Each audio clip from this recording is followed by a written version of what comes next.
So ayan mga paps, nag-install ako ng crash guard. Pinalik ko yung crash guard ko dahil bumangga to nung nakaraan. Medyo matagal na rin, months na rin nakalipas. Tapos natanggal tong mga ganito.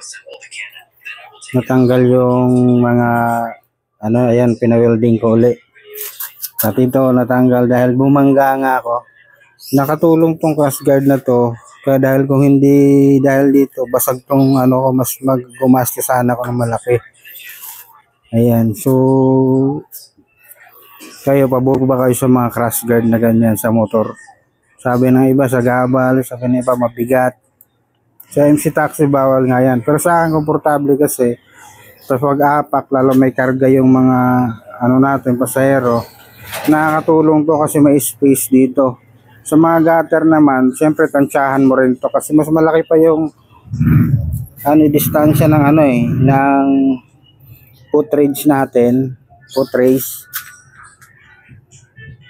So pag hindi ka talaga sasabit kasi ito yung batayan mo, katapat to ng manubela. So, pero yung manubela mas makalubog to kaysa so safe pa rin siya para sa akin dahil yung na to may allowance. Halos malaki pa. Safety rin sa mga gearing sa paa mo. Semplang, nakatulong siya. Ang problema nga lang nito, ito yung madadali once na yung pinaka-support ng bolts. Pag talagang malakas yung semplang mo, disalign yung tornilyo, di kaya ma-lost thread yung mo dyan. So kayo mga paps, pabor ba kayo sa pag-install natin ng crash guard, lalong lalo sa ating mga scooter?